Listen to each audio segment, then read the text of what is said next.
give like an update right now. But spent Christmas with a very special somebody. Let's talk. Okay, so where are we? What's going on? Back in France. I've been in France for like a couple of days now, almost a week. So towards the end of the last semester, I'd never done this before. Out of fear, out of like what people telling me, don't do it because you might get like Baker Mayfield. What's the word? I gotta add him to my celebrity crushes. No, like, like 301, 302. You go to a counselor, you go to a therapist, and you talk your mouth like a little bit too much. Then you get like what? Institutionalized, internalized. You get like redacted. You get put into a hospital against your will. And that happened to me. So I feel like okay, it's a little bit embarrassing, but but it's kind of like a rite of passage for all of like the liberal art, intellectual, smart university kids, or at least the ones that don't know how to shut the hell up. I got grippy socked. I went to this counselor. Could someone make the argument that maybe it was like stress from finals? I don't really buy that. I really was just having questions. I was having existential questions about reality, about consciousness, and I brought these questions to the counselor, and she heard me and she was like, no, we're going to lock you up. This is a little bit too much. That's my story. I'm sticking to it. So, and then it gets into this whole episode where I was in this like psych ward. But you know what? The counselor, she sold it to me, man. She convinced me that it was a nice little getaway. Like, it's going to be this good place that you can go to and ask your existential questions.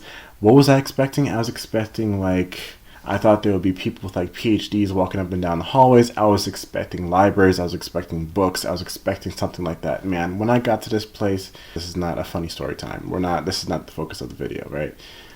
I say all that to say that I feel like part of that moral of that story is you got to go read and research yourself. So, and get better at asking the right questions, because sometimes you think you know it all. Sometimes you think that you're asking the right question. Sometimes you're not even asking the right question the right way. Okay, so just not even like as an intellectual pursuit, but more so like individually, spiritually.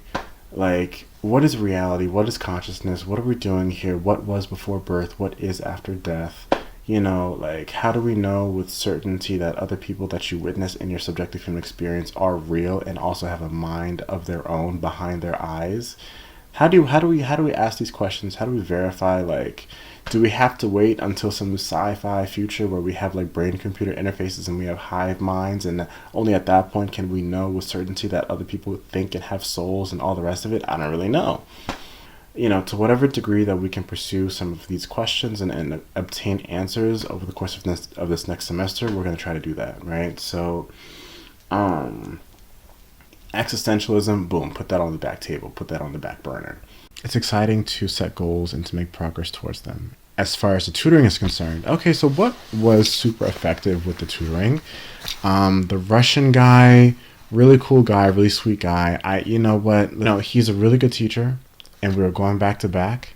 It came to a point where I said to myself, I don't want to have English be like the beginning point of all of my other sort of like languages in my brain. You know what I mean? Like, the way I want to organize my brain is like English led me into French.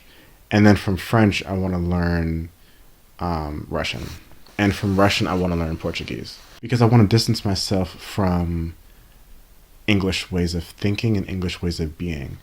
Okay, whatever. There was a book that I was reading that said that it's in some ways easier or faster to learn a language when you create some sort of like persona for that language. Where, in order to speak a language effectively, you have to act a little bit, when you are, engendering to sound native or to seem native in some of these different languages, because, frankly, these are different cultures and they carry themselves differently. So what my Russian persona will be, what my Portuguese persona will be, I don't know, but I feel like it'll be difficult to create a novel persona if these are all sort of adjacent to English, and if English is still like the mother, like, you know what I mean?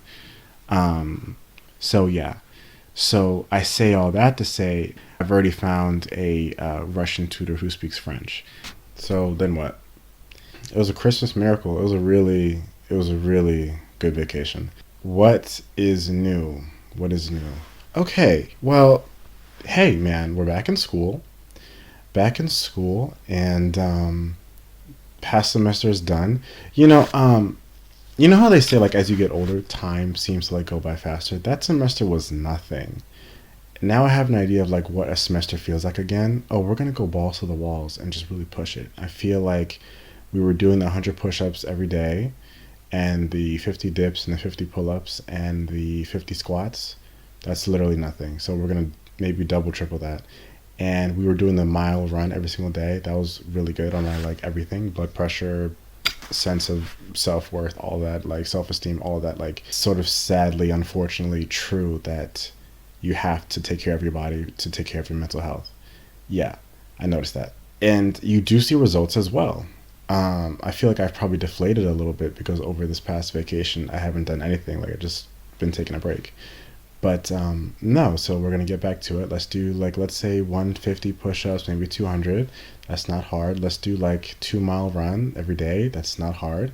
We're going to publicize the results. Like this semester was good. I feel lucid. I feel good. So this next semester, I feel like let's just keep pushing it. Like, what I want to do, because like what I really learned over this past semester or relearned, consistency and discipline. You don't really have to build Rome overnight. You just have to do something every single day. And it's like time is going to pass by regardless. So, what I want to do in that course of thought is let's refine our HTML, CSS, JavaScript. And how are we going to do that? Is it going to be something super complicated? No, like just find a playlist on YouTube and just follow along and just do like HTML, JavaScript, CSS project practice 1, project practice 2, and then continue that, etc. for like whatever, how many installments of the playlist, like 20, 30, 46, whatever. And then you'll just have that on the computer forever to sort of mix around, remix, play around with in the future. What I really want to do, start displaying data structures and algorithms, right? Again, just to reiterate, practice the HTML and CSS to have a place to display the projects. And once you know how, and once you have a place to display the projects, what projects are we displaying? The visualizations for abstract data structures and algorithms. Like every single sorting algorithm, link trees, doubly linked trees, circly linked trees. Let's get back into red-black trees, all of that. And there's going to be visualizations for all of those, and we're going to have a place to display those. And I feel like that can be done over a semester. That's not really super hard. It just sounds hard. It just sounds kind of cute, right? But it's not really that hard, honestly.